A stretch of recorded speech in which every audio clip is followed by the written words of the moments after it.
بسم اللہ الرحمن الرحیم۔ ایک ویڈیو بھیجی گئی ہے جو بریلوی مکتبہ فکر کی ہے۔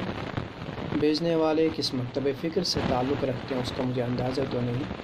کچھ چیزوں کا جواب مانگا ہے۔ عجب چیز یہ ہے کہ موسم سرما میں کشمیر سے یہاں کی بہاریں، چرند و پرند، حکومت و سیکٹریٹ، عوام کو بچی کچی ملنے والی سہولتیں، بجلی، ٹرانسپورٹ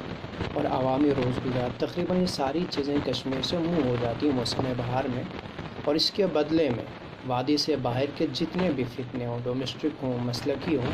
سارے کے سارے کشمیر موسم سرما میں آ جاتے ہیں۔ شاید اسی تناظر میں مجھے ویڈیو بھیجی گئی ہو جس میں ایک طرف غیر مقلد علماء دیوبند اور عرب علماء کے کچھ چنندہ چہرے لیے گئے ہیں جن کا رنگ و روپ ظاہراً کچھ اچھا نہیں، اور دوسری طرف بریلوی مکتبہ فکر کے علماء کے کچھ ایسے چہرے جو انتہائی سفید اور رنگ برنگی پگڑیوں اور کپڑوں میں ملبوس ہیں، اور پہلے چہروں پہ تبصرہ کہ یہ بے نور چہرے ہیں، لعنتی چہرے ہیں اور باطل کی پہچان چہرے ہیں،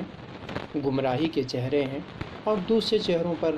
یہ تبصرہ کہ یہ نورانی چہرے ہیں، سراپا نور ہے اور حق کی پہچان ہے۔ تو دوست، جہاں تک حق و باطل کی پہچان، صحیح اور غلط کی پہچان اگر انسانی رنگ و روپ سے کر لی جائے تو یہ ناشائستگی اور غیر منصفانہ رویہ ہوگا کہ صحیح اور غلط کو پہچاننے کا پیمانہ انسانی رنگ و روپ کو قرار دیا جائے۔ اور یوں بھی اسلام نے انسانی رنگ و روپ کے اندر نقص نکالنے کو، عیب نکالنے کو سختی سے منع کیا ہے۔ آپ علیہ الصلوۃ والسلام کی حدیث ہیں جسے ابن خزیمہ، ابن عدی، ابن باز، شیخ البانی اور مسلم شریف نے بھی نقل کیا ہے کہ آپ علیہ الصلوۃ والسلام نے فرمایا لا تقبحوا الوجہ، انسانی چہرے کو بگاڑو نہ، انسان کے چہرے کو برا نہ کہیں۔ فإن ابن آدم خلق علی صورت الرحمن، اس لیے کہ ابن آدم کو صورت رحمان پہ بنایا گیا ہے۔ صورت رحمان پہ بنانے کا کیا مطلب ہے؟ وہ مطلب ابھی ویڈیو کو طویل کر دے گا۔ بہتر ہے کہ علامہ شوکانی کی فتح القدیر قرآن کریم کے فی احسن تقویم کے ضمن میں ابن عربی کے حوالے سے انہوں نے جو تفسیر کی ہے، اس ضمن میں وہ معتدل تفسیر ہے، اس کو دیکھ لیا جائے۔ تو جہاں تک پہلی شق ہے کہ انسانی چہرے کو برا نہ کہیں، لا تقبحوا الوجہ، تو چونکہ انسان کا جو رنگ روپ ہے، بلکہ پوری کائنات میں انسان، اور انسان میں پھر اس کا خاص طور پہ چہرہ، اس میں رب نے جو عجائبات، حسن کی جو باریکیاں اور اسی طرح جو لطافت رکھی ہے رب نے، جنہیں پہچاننے کے لیے امام البلاغہ علامہ جاہز کی کتاب العبر والاعتبار کو دیکھ لیا جائے، تو چونکہ یہ چہرہ، اس کے اندر جو باریکیاں رب نے رکھی ہیں، یہ رب کی خاص کاریگری، خاص خلقت ہے، یا اس کے اندر کمی ہو، اس انسان کے رنگ روپ میں کمی نہیں، وہ اس کے خالق، وہ اس کے مالک اور رب کی کاریگری اور رب کی خلقت میں کمی نکالنا ہے، اور ظاہر ہے اس سے بڑی گستاخی اور رب کی کیا ہو سکتی ہے۔ اور وہیں قرآن کریم کا چونکہ اعلان ہے لَقَدْ خَلَقْنَا الْإِنسَانَ فِي أَحْسَنِ تَقْوِيمٍ، کہ ہم نے انسان کو سب سے اچھا اور سب سے بہترین سانچہ، سب سے زیادہ حسن دیا ہے۔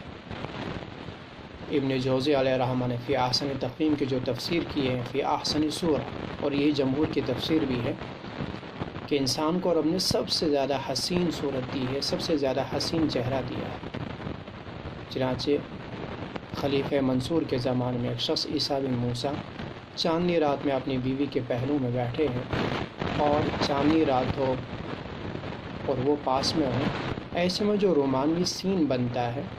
اس مدہوشی میں انہوں نے کہہ دیا کہ اگر تم چاند سے زیادہ خوبصورت نہیں تو تمہیں طلاق۔ اور بیوی کا رنگ و روپ کچھ اتنا تھا بھی نہیں، اور چاند تو پھر چاند ہی ہے، اکثر نے کہہ دیا کہ طلاق واقع ہو چکی ہے۔ حضرت امام ابو حنیفہ علیہ رحمہ انہوں نے کہہ دیا کہ طلاق واقع نہیں ہوئی ہے، اس لیے کہ قرآن کریم کا جب اعلان ہے کہ انسان سے زیادہ کوئی چیز حسین ہو نہیں سکتی ہے، تو پھر وہ انسان، اس کا رنگ و روپ جیسا بھی ہو، تو وہ ہر چیز سے زیادہ حسین، ہر چیز سے زیادہ خوبصورت ہی گردانا جائے گا۔ لہذا جب انسان کو رب نے حسین تر کہا ہوا ہے، اب اس کا رنگ و روپ جیسا بھی ہو، اس کے باوجود وہ حسین ہی مانا جائے گا شرعاً۔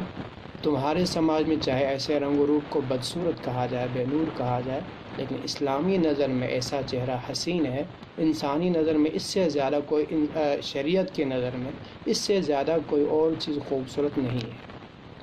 اور ایک الزامی جواب یہ دیا جا سکتا ہے کہ آپ دیکھ لیں جن چہروں کو آپ نورانی کے طور پہ، نورانیت کے طور پہ پیش کر رہے ہیں، آپ دیکھ لیں ان میں اکثر چہرے، ان میں وہ سفیدی ہیں جو سماج کے اندر عیب گردانی جاتی ہے، اس لیے وہ سفیدی ہیں جس سے انسان کی آبرو، انسان کی پلکیں تک سفید ہو جاتی ہیں، تو وہ تو سماج میں ایک عیب گردانا جاتا ہے، سائنسی اعتبار سے وہ ایک جینٹک مرض مانا جاتا ہے۔